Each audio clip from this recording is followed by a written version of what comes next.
വലിയ സ്വപ്നത്തോടു കൂടെയാണ് ജീവിതം ആരംഭിച്ചത്. ഒത്തിരി പ്രതീക്ഷകൾ കോർത്തിണക്കിയ ഒരു ജീവിതമായിരുന്നു നിങ്ങളുടേത്. പക്ഷേ എവിടെയോ ഒരു തകർച്ച, ലക്ഷ്യസ്ഥാനത്ത് എത്താൻ കഴിയാതെ പരാജയം കണ്ണാലെ കണ്ട് ജീവിതത്തിൽ മടുത്തുപോയ സാഹചര്യം.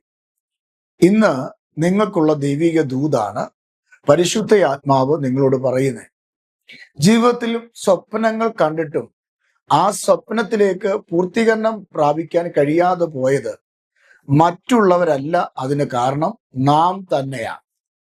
നമ്മുടെ വാക്ക്, നമ്മുടെ നിഗള മനോഭാവങ്ങൾ, നമ്മൾ സ്വന്തമായി നമ്മളിൽ തന്നെ നമ്മൾ ആശ്രയിക്കുന്നു. ഈ കാരണത്താൽ ഉണ്ടാകുന്ന അപകടങ്ങൾ ജീവിതത്തിൽ വലുതാണ്. ആ വലിയ അപകടത്തിൽ നിന്ന് രക്ഷപ്പെടാൻ എന്ത് ചെയ്യണം? ഈ വീഡിയോ നിങ്ങൾ മുഴുവനായി കേൾക്കുക. ഇതിൽ കൂടെ കർത്താവ് നിങ്ങളോട് സംസാരിക്കും. ആധാരമായി വേദപുസ്തകത്തിൽ മത്തായിയുടെ സുവിശേഷം 26-ാം അധ്യായം 33-ാമത്തെ വാക്യമാണ്. വാക്യം ഇങ്ങനെയാണ്, ഞാൻ വായിച്ചു കേൾപ്പിക്കാം. അതിന് പത്രോസ്, എല്ലാവരും നിങ്ങൾ ഇടറിയാലും ഞാൻ ഒരു നാളും ഇടറുകയില്ല എന്ന് ഉത്തരം പറഞ്ഞു. നമ്മുടെ വാഴ്ത്തപ്പെട്ട കർത്താവായ യേശുക്രിസ്തുവിന്റെ പരസ്യകാല ശുശ്രൂഷയിൽ അതിൻ്റെ ആരംഭ സമയത്ത് പരിശുദ്ധ ആത്മാവ് യേശു കർത്താവിനെ ആ പട്ടണങ്ങൾ മുഴുവനും നയിച്ച് ശുശ്രൂഷ ചെയ്യുന്നത് നമുക്ക് കാണാൻ കഴിയും. 3.5 തിരുവയസ്സ് കർത്താവ് ശുശ്രൂഷ കാലഘട്ടങ്ങളായി നമുക്ക് മനസ്സിലാക്കാം. ഈ ശുശ്രൂഷ കാലഘട്ടങ്ങളിൽ ഏതാണ്ട് 12 ശിഷ്യന്മാരെ യേശു കർത്താവ് തിരഞ്ഞെടുക്കുകയാണ്. ആ 12 ശിഷ്യന്മാരിൽ ഒരുവനാണ് പത്രോസ്. പത്രോസും ശേഷമുള്ള ശിഷ്യന്മാരും കൂടെ യാത്ര ചെയ്യുമ്പോൾ യേശു ക്രിസ്തുവിന്റെ ക്രൂശീകരണത്തെയും പിടിക്കപ്പെടുന്നതിനെ കുറിച്ചൊക്കെ ശിഷ്യന്മാരോട് പറഞ്ഞപ്പോൾ ഈ പത്രോസ് യേശുവിനോട് പറഞ്ഞ ഒരു കാര്യമാണ്, ആരിടറിയാലും ഞാൻ ഇടറുകയില്ല എന്നുള്ള പറഞ്ഞാൽ, ആര് യേശുവിനെ തള്ളിപ്പറഞ്ഞാലും ഉപേക്ഷിച്ചാലും ഞാൻ അങ്ങേ ഉപേക്ഷിക്കില്ല. അത് ഒരു നാളും ഇടറുകയില്ല, ഒരു നാളും ഉപേക്ഷിക്കുകയില്ല എന്നാണ് പത്രോസ് യേശുവിനോട് പറയുന്നത്. എന്നാൽ യേശു കർത്താവ് പത്രോസിനെ നോക്കി പറയുകയാണ്, നിങ്ങൾ എന്നിൽ നിന്ന് ഇടറിപ്പോകും. ഒരു വാക്കൂടെ കർത്താവിടെ കൂട്ടിച്ചേർക്കുക, ആടുകൾ ചിതറും, ഇടയനെ വെട്ടും. എന്നാൽ പത്രോസ് അതിനെ കണ്ണിച്ചുകൊണ്ട് താൻ തൻ്റെ നിലയിൽ സ്വന്തമായിട്ട് സ്വന്തം ശക്തിയിൽ ആശ്രയിച്ചുകൊണ്ട് പത്രോസ് പറയുക, ഇല്ല, അതൊരിക്കൽ നടക്കുകയില്ല. എന്നാൽ യേശു കർത്താവ് പറയുന്ന ഒരു മുന്നറിയിപ്പാണ് ആ വാക്യത്തിൽ കാണാൻ കഴിയുന്നത്. പത്രോസ് തൻ്റെ അമിതമായ വിലയിരുത്ത് കാരണം പത്രോസിന്റെ വാക്കിന്റെ മുമ്പിൽ യേശു കർത്താവ് പറഞ്ഞ കാര്യം ഇങ്ങനെയാണ്. മത്തായിയുടെ സുവിശേഷം 26-33 അവിടെ നമ്മൾ വായിച്ചത്, ഈ രാത്രി കോഴി കൂകും മുമ്പേ നീ 3 വട്ടം എന്നെ തള്ളിപ്പറയും. കർത്താവ് ഒരു മുന്നറിയിപ്പ് കൊടുക്കുകയാണ്. എന്താണ് മുന്നറിയിപ്പ് കൊടുക്കുന്നത്? ഈ രാത്രി കോഴി കൂകും, കോഴി കൂകുന്നതിന് മുമ്പ് 3 വട്ടം നീ എന്നെ തള്ളിപ്പറയും. സ്വന്തത്തിൽ ആശ്രയിച്ച് സ്വന്തമായ തീരുമാനമെടുത്ത് എടുത്തുചാടി സംസാരിച്ച പത്രോസിനോട് യേശു പറയുന്ന കാര്യമാണ്, നീ എന്നെ തള്ളി പറയും. അത് അടയാളം കൂടെ കൊടുത്തു പറയുകയാ, കോഴി കൂവുന്നതിന് മുമ്പ് 3 വട്ടം തള്ളി പറയും. യേശു കർത്താവിന്റെ ആ ശുശ്രൂഷ കാലയളവിൽ പത്രോസ് യേശുവിനെ അറിയുന്നില്ല, ഞാൻ ആ കൂട്ടത്തിലുള്ള വ്യക്തിയല്ല എന്ന് പറഞ്ഞ് ആണയിട്ട് താൻ തന്നെ പ്രാകുന്ന ഭാഗം നമുക്കവിടെ കാണുവാൻ കഴിയും. ചില കാര്യങ്ങൾ കർത്താവ് തരുന്ന മുന്നറിയിപ്പുകളാണ്. ആ മുന്നറിയിപ്പിനെ അവഗണിച്ചാൽ ജീവിതത്തിൽ വലിയ പരാജയങ്ങൾ സംഭവിക്കും. നമ്മുടെ പ്രിയ സാഹചര്യങ്ങൾ വരുമ്പോൾ നമ്മൾ പലപ്പോഴും ദൈവത്തിൽ ആശ്രയിക്കേണ്ടതിന് പകരം നാം സ്വയത്തിൽ ആശ്രയിച്ചു പോകുന്ന ചില സാഹചര്യങ്ങൾ നമ്മുടെ മുമ്പിൽ ഉണ്ടായിട്ടുണ്ട്. എന്നാൽ വേദപുസ്തകത്തിനകത്ത് വ്യക്തമായിട്ട് പറയുന്നു, സ്വയത്തിൽ നിങ്ങൾ ആശ്രയിച്ചാൽ എന്ന് പറഞ്ഞാൽ സ്വന്തത്തിൽ, സ്വന്തമായ ചിന്തയിൽ ഊന്നി, സ്വന്തമായ ആശയങ്ങൾക്കകത്ത് ഉറച്ചു നിന്ന് ഞാൻ പറയുന്നതാണ് സത്യം, മറ്റെല്ലാം സത്യമല്ല എന്ന് പറഞ്ഞ് ധിക്കാര മനോഭാവത്തോടെ തന്നിൽ തന്നെ ആശ്രയിച്ചാലുള്ള കുഴപ്പം, അത് വലിയ അപകടത്തിലാണ് ചെന്ന് ചാടുക. വേദപുസ്തകത്തിൽ നിന്ന് 3 കാര്യങ്ങൾ ഞാൻ വാക്യസഹിതം എടുത്ത് കാണിക്കാം. സ്വയം ആശ്രയിച്ചാൽ, സ്വന്തത്തിൽ ആശ്രയിച്ച് നീ കാര്യങ്ങൾ ചെയ്താൽ, സദൃശ്യവാക്യം 3-ന്റെ 5 മുതൽ 6 വരെയുള്ള വാക്യങ്ങൾ വായിക്കണം. അവിടെ എഴുതിയിരിക്കുന്നത് ദൈവത്തെ മറക്കാനിടയാകും. സ്വന്തത്തിൽ ആശ്രയിച്ചാൽ ദൈവത്തെ മറക്കും.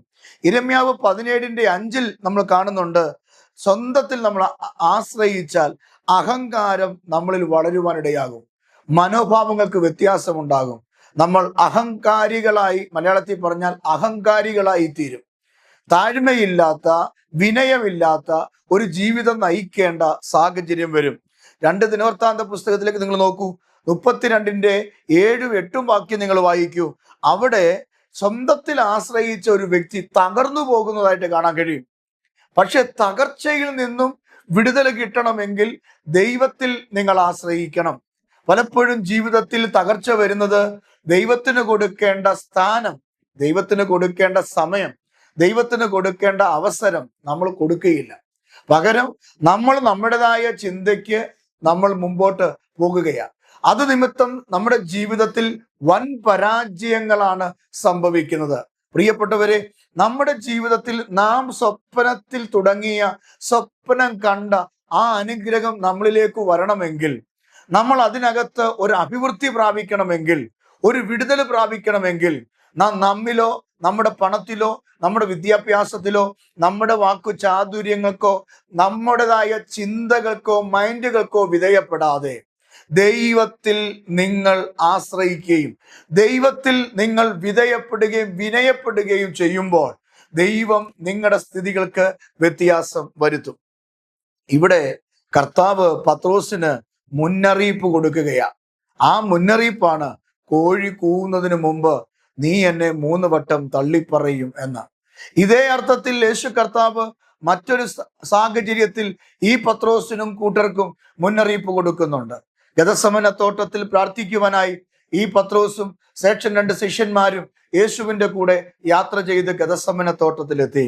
ആ ഗെത്സമന തോട്ടത്തിൽ അവിടെ ചെന്ന് കർത്താവ് ശിഷ്യന്മാരായ 3 പേരെ ഒരു പ്രത്യേക സ്ഥലത്ത്, അല്ലെങ്കിൽ ഒരു മാറിയ ഒരു സ്ഥലത്ത് ഇരുത്തിയിട്ട് ഒരു കല്ലേറ് ദൂരത്ത് മാറി നിന്ന് യേശു കർത്താവ് പ്രാർത്ഥിച്ചു എന്ന് നമുക്ക് കാണാൻ കഴിയും.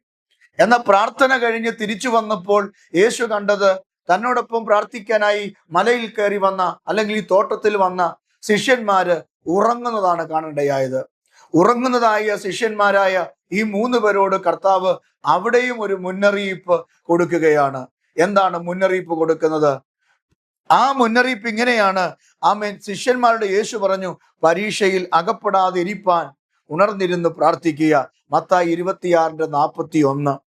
ഈ അധ്യായത്തിൽ തന്നെ 2 മുന്നറിയിപ്പുകളാണ് യേശു കർത്താവ് തന്റെ ശിഷ്യന്മാർക്ക് കൊടുക്കുന്നത്. പരീക്ഷയിൽ അകപ്പെടാതെ ഉണർന്നിരുന്ന് പ്രാർത്ഥിക്കുക. ജീവിതത്തിൽ വരുന്ന പരീക്ഷകൾ, പ്രയാസങ്ങൾ, ബുദ്ധിമുട്ടുകൾ, തകർച്ചകൾ, രോഗങ്ങൾ, ബന്ധനങ്ങൾ, ഇതൊക്കെ നമ്മുടെ ജീവിതത്തിൽ ഉണ്ടാകാതെ ഇരിക്കാൻ നമ്മൾ എന്നാ ചെയ്യണം? ഉണർന്നിരുന്ന് പ്രാർത്ഥിക്കണം. പ്രാർത്ഥനയിൽ ഉറങ്ങരുത്, പ്രാർത്ഥനയിൽ മന്ദിഭവിച്ചു പോകരുത്, പ്രാർത്ഥനയിൽ ക്ഷീണിച്ചു പോകരുത്. എത്ര വട്ടം ഒരു ദിവസം പ്രാർത്ഥിക്കും? ഒരു നേരമെങ്കിലും പ്രാർത്ഥിക്കുന്ന ആളുകൾ എന്നെ ഇന്ന് പകൽക്കാലം കേൾക്കുന്നുണ്ടെങ്കിൽ നിങ്ങൾ ആമേൻ എന്ന് പറയുക. എന്നാൽ പല വീടുകളിലും പ്രാർത്ഥനയില്ല, പല വ്യക്തികൾക്കും പ്രാർത്ഥനയില്ല. പേഴ്സണൽ പ്രാർത്ഥന, പേഴ്സണലായിട്ട് കരയുന്ന, ദൈവത്തോട് സംസാരിക്കുന്ന ഒരു പ്രവണത ഇന്ന് പലരുടെയും ജീവിതത്തിൽ ഇല്ല.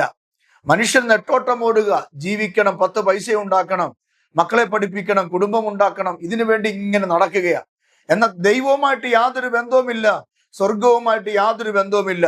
എന്നാൽ ദൈവത്തിന്റെ ആത്മാവ് അങ്ങനെയുള്ള പ്രിയപ്പെട്ടവരോട് പറയുക, പരീക്ഷയിൽ അകപ്പെടാതെ ഇരിക്കാൻ, നീ തകർന്നു പോകാതെ ഇരിക്കാൻ, നിന്റെ കുടുംബത്തിൽ അഭിവൃദ്ധിയും നന്മയും ഉണ്ടാകാൻ, നിന്റെ ജീവിതത്തിൽ ദൈവത്തിന്റെ നീതിയുടെ കരം വെളിപ്പെടാൻ, പരീക്ഷകൻ വന്ന് നിങ്ങളെ തകർത്ത് നിങ്ങളെ ആ നാനാവിശേഷമാക്കി കളയാതിരിക്കാൻ, നിങ്ങളുടെ ജീവിതത്തിൽ ഉയർച്ചകളും നന്മകളും വിടുതലുകളും സംഭവിക്കാൻ ദൈവത്തിന്റെ സന്നിധിയിൽ നിങ്ങളെ തന്നെ സൂക്ഷിക്കട്ടെ എന്ന് പരിശുദ്ധ ആത്മാവ് ദൈവത്തിന്റെ ആലോചനയായി നിങ്ങളോട് ഇന്ന് രാവിലെ സംസാരിക്കുകയാണ്. അതുകൊണ്ട് ഈ 2 മുന്നറിയിപ്പുകളെ നിങ്ങൾ എന്ത് ചെയ്യരുത്? അവഗണിക്കരുത്. പത്രോസിനോട് ആദ്യം പറഞ്ഞ മുന്നറിയിപ്പ് കോഴി കൂന്നതിന് മുമ്പ് നീ എന്നെ തള്ളിപ്പറയുമെന്ന. എന്നാൽ പത്രോസ് അതിനെ നിസാരവൽക്കരിച്ചു, അതിനെ തിരസ്കരിച്ചു. എന്താ സംഭവിച്ചത്? ഒരു രാത്രി മുഴുവനും കർത്താവിനെ അകത്ത് വിധിച്ചുകൊണ്ടിരിക്കുമ്പോൾ പുറത്ത് 3 വട്ടം പത്രോസ് യേശുവിനെ തള്ളിപ്പറഞ്ഞു. 3 വട്ടം യേശുവിനെ തള്ളിപ്പറഞ്ഞതിന് ശേഷം കോഴി കൂകി. ആ കോഴി കൂകിയപ്പോഴാണ് പത്രോസിന് മനസ്സിലായത്, അയ്യോ, ഇത് യേശു എന്നോട് നേരത്തെ പറഞ്ഞതായിരുന്നല്ലോ, ഞാൻ അറിയുന്നില്ല എന്ന് തള്ളിപ്പറയുമെന്ന്. അവസാനം ആ വിധിയെല്ലാം കഴിഞ്ഞിറങ്ങി വരുമ്പോൾ പത്രോസിനെ യേശു ഒന്ന് നോക്കുകയാ. ആ നോട്ടത്തിൽ യേശു എന്ത് ചെയ്തു? ആമേൻ. പത്രോസിനെ ഒന്ന് സൂക്ഷിച്ചു നോക്കിയപ്പോൾ പത്രോസ് അവിടെ നിന്ന് പൊട്ടിക്കരയുകയാ. പത്രോസ് അവിടെ അനുദപിച്ച് നിലവിളിക്കുകയാ. ഇന്ന് രാവിലെ ആത്മാവി പറയാം, ചില മുന്നറിയിപ്പുകൾ കർത്താവ് തരും കേട്ടോ. ചില മുന്നറിയിപ്പുകൾ നിങ്ങൾക്ക് ദൈവം തരുന്നത് നിങ്ങളുടെ ജീവിതത്തിൽ നന്മയും വിടുതലും ഉണ്ടാകാനാ. നിങ്ങൾ നശിച്ചു പോകാതെ ഇരിക്കാൻ, ഉയർച്ച പ്രാപിക്കാൻ, നിങ്ങളുടെ ജീവിതത്തിൽ ദൈവത്തിന്റെ പദ്ധതി വെളിപ്പെടാൻ ചില മുന്നറിയിപ്പുകൾ കർത്താവ് തരും. ഇവിടെ ഇതാ പത്രോസിന് മുന്നറിയിപ്പ് കൊടുത്തു. പക്ഷെ ആ മുന്നറിയിപ്പിനെ പത്രോസ് തിരസ്കരിച്ചു. അതുകൊണ്ട് യേശുവിനെ തള്ളിപ്പറയേണ്ടി വന്നു. അടുത്തത്, പരീക്ഷകൻ നിന്റെ വാതിൽക്കൽ കിടക്കുന്നു, അല്ലെങ്കിൽ പരീക്ഷയിൽ അകപ്പെടാതെ ഉണർന്നിരുന്ന് പ്രാർത്ഥിക്കുക എന്ന് പറഞ്ഞു. പക്ഷെ അവർ മാണ്ട് കിടന്ന് ഉറങ്ങുകയാണ്.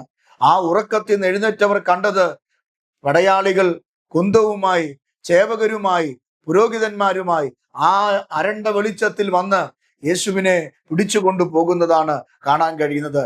ഇടയനെ വെട്ടി ആടുകൾ ചിതറിപ്പോയി. പത്രോസ് ഓടിപ്പോയി. ഒരു പടയാളിയുടെ കാത് അറുത്തിട്ടിട്ട് പത്രോസ് ഓടിപ്പോയി. എൻ്റെ പ്രിയപ്പെട്ട സഹോദരങ്ങളെ, സ്വർഗം തരുന്ന മുന്നറിയിപ്പുകളെ അവഗണിക്കരുത്. ഞാനെന്ന ഭാവത്തിൽ നിങ്ങൾ ആശ്രയിക്കരുത്. സ്വയത്തിൽ നിങ്ങൾ ആശ്രയിക്കരുത്. നിങ്ങൾ കണ്ട സ്വപ്നം നിങ്ങളുടെ ജീവിതത്തിൽ നിറവേറണമെങ്കിൽ നിങ്ങൾ ദൈവത്തിൽ ആശ്രയിക്കണം. നിങ്ങളുടെ സ്വപ്നം നിങ്ങളുടെ ജീവിതത്തിൽ, നിങ്ങളുടെ കുടുംബത്തിൽ, നിങ്ങളുടെ കുഞ്ഞുങ്ങളിൽ സഫലമാകണമെങ്കിൽ കർത്താവിൽ നിങ്ങൾ മുട്ടുമടക്കണം. ദൈവത്തിൽ മുട്ടുമടക്കി ദൈവസന്നിധി പ്രാർത്ഥിക്കാനും ദൈവസന്നിധി ഉപവസിക്കാനും കരയാനും നിങ്ങൾ തയ്യാറാകുന്നുവെങ്കിൽ നിങ്ങൾ ഇന്ന് വരെ കാണാത്ത അനുഗ്രഹങ്ങളും വിടുതലുകളും ദൈവം നിങ്ങൾക്ക് നൽകും. ഇവിടെ ആ 2 കാര്യങ്ങൾ പരിശുദ്ധ ആത്മാവ് നമുക്ക് പറഞ്ഞു തരികയാണ്. ഇന്ന് രാവിലെ എൻ്റെ പ്രിയപ്പെട്ട സഹോദരങ്ങളോട് ഞാൻ ഇങ്ങനെ പറഞ്ഞ് നിങ്ങൾക്ക് വേണ്ടി പ്രാർത്ഥിക്കട്ടെ. സ്വർഗം നിങ്ങൾക്ക് ഒരു വലിയ അനുഗ്രഹം വെച്ചിട്ടുണ്ട്. നിങ്ങളുടെ കുടുംബം അനുഗ്രഹിക്കപ്പെടും. നിങ്ങളുടെ തലമുറ വിടുവിക്കപ്പെടും. നിങ്ങളുടെ ജീവിതത്തിൽ നഷ്ടങ്ങളൊക്കെ ലാഭമാകും. നിങ്ങൾ എപ്പോഴോ കണ്ട സ്വപ്നം, ജോസഫ് കണ്ട സ്വപ്നത്തെ പിന്നീട് ദൈവം അത് സ്ഥാപിതമാക്കി കൊടുത്തെങ്കിൽ, അത് നിറവേറ്റി കൊടുത്തെങ്കിൽ, നിങ്ങൾ ഇന്നലകളിൽ കണ്ട സ്വപ്നമുണ്ടല്ലോ, മക്കള്, ജോലി, കുടുംബം ഒക്കെ ഒരു സ്വപ്നമല്ലേ? ഒരു വീട് ഒരു സ്വപ്നമല്ലേ? ഒരു അനുഗ്രഹം ഒരു സ്വപ്നമല്ലേ? അത് നിങ്ങളുടെ ജീവിതത്തിൽ തരും. പക്ഷെ ഞാനെന്ന ഭാവം മാറ്റിയിട്ട് ദൈവം പറയുന്ന മുന്നറിയിപ്പിനെ നിങ്ങൾ സ്വീകരിക്കാൻ തയ്യാറാകണം. പത്രോസ് ആ മുന്നറിയിപ്പിനെ സ്വീകരിച്ചില്ല. പകരം പത്രോസ് പറയുക, എല്ലാവരും ഇടറിപ്പോയാലും ഞാൻ നിങ്ങളിൽ ഒരു നാളും ഇടറിപ്പോകില്ലെന്ന് പറഞ്ഞെങ്കിൽ പിന്നീട് ഇടറിപ്പോകുന്ന പത്രോസിനെയാണ് നമുക്ക് കാണാൻ കഴിയുന്നത്. അതുകൊണ്ട് പ്രിയപ്പെട്ടവരെ, ഇടറിപ്പോകാതെ, തെറ്റിപ്പോകാതെ, നശിച്ചു പോകാതെ ദൈവത്തിന്റെ നീതിയും കരവും നിങ്ങളുടെ ജീവിതത്തിൽ ഉണ്ടാകേണ്ടതിന് ദൈവം കാലാകാലങ്ങളിൽ പ്രവാചകന്മാർ മുഖാന്തരം, ദൈവവചന മുഖാന്തരം നമുക്ക് തരുന്ന മുന്നറിയിപ്പിനെ അവഗണിക്കാതെ സ്വീകരിക്കുമ്പോൾ നമ്മൾ കണ്ട സ്വപ്നം നിറവേറുക തന്നെ ചെയ്യും. ഞാൻ നിങ്ങൾക്ക് വേണ്ടി പ്രാർത്ഥിക്കട്ടെ. എൻ്റെ കൂടെ ചേർന്ന് ഒരു വാക്ക് പ്രാർത്ഥിക്കുക. അതിനു മുമ്പ് നിങ്ങളുടെ പ്രാർത്ഥനാ വിഷയങ്ങൾ കമന്റ് ബോക്സിൽ കുറിച്ചിടുക. ഞങ്ങൾ നിങ്ങൾക്ക് വേണ്ടി പ്രാർത്ഥിക്കും. ഈ സന്ദേശം മറ്റുള്ളവർക്ക് നിങ്ങൾ ഷെയർ ചെയ്യുക. ഈ ചാനൽ സബ്സ്ക്രൈബ് ചെയ്ത് അതിന്റെ ബെൽ ബട്ടൺ അമർത്തി വെക്കുക. എല്ലാ ദിവസവും ഇതേ കണക്കുള്ള മെസ്സേജുകൾ രാവിലെയും വൈകിട്ടും നിങ്ങൾക്ക് ലഭിക്കുവാൻ ഇടയാകും. ഞാൻ നിങ്ങൾക്ക് വേണ്ടി പ്രാർത്ഥിക്കാം. പരിശുദ്ധ കർത്താവേ, സ്വർഗീയ പിതാവേ, ഞങ്ങളുടെ സ്വപ്നങ്ങൾ നിറവേറാൻ ഞങ്ങൾ എന്ത് ചെയ്യണം എന്ന് ഞങ്ങളോട് പറഞ്ഞല്ലോ. ഞങ്ങൾ ഞങ്ങളുടെ കുടുംബത്തോടും ഞങ്ങളുടെ മക്കളോടും ഞങ്ങളുടെ ഭാവിയോടും ഞങ്ങൾ കാണുന്ന സ്വപ്നം ഞങ്ങളുടെ ജീവിതത്തിൽ നിറവേറാൻ ഞാനെന്ന ഭാവത്തെ വെടിഞ്ഞിട്ട് കർത്താവിന്റെ സന്നിധി താഴ്മയോടെ ജീവിക്കാൻ, കൃപ ഏറ്റെടുക്കാൻ, ശക്തി പകരാൻ ദൈവം ഞങ്ങൾക്ക് ബലം നൽകണേ, കൃപ നൽകണേ. ഞങ്ങളുടെ കുറവ് ക്ഷമിക്കണേ. ഞങ്ങളുടെ നോട്ടം, ചിന്ത, സംസാരം, കൊടുത്തുവാങ്ങൽ വന്നതായ എല്ലാ പാളിച്ചകളും ഞങ്ങളോട് ക്ഷമിക്കണേ. ഈ ജനത്തെ അനുഗ്രഹിച്ചു പ്രാർത്ഥിക്കുന്നു. ഇവരുടെ അവസ്ഥകൾക്ക് മാറ്റം വരട്ടെ. ഇവരുടെ കുടുംബത്തിൽ വിടുതലുണ്ടാകട്ടെ. ഇവരുടെ കുഞ്ഞുങ്ങൾ അനുഗ്രഹിക്കപ്പെടട്ടെ. ഇവർക്ക് നല്ല ഭവനവും നല്ല ജോലിയും ആരോഗ്യവും കർത്താവ് കൊടുക്കട്ടെ. കർത്താവേ, അവിടുത്തെ കരങ്ങളിൽ ഈ മക്കളെ ഞാൻ ഇന്ന് രാവിലെ അനുഗ്രഹിച്ച് പ്രാർത്ഥിക്കുകയാണ്. പ്രാർത്ഥന കേട്ടതിനായി സ്തോത്രം. യേശുവിൻ നാമത്തിൽ തന്നെ ആമേൻ. സ്വന്തത്തിൽ ആശ്രയിക്കാതെ ദൈവത്തിൽ ആശ്രയിക്കുക. കണ്ട സ്വപ്നം നിറവേറുക തന്നെ ചെയ്യും. ആമേൻ.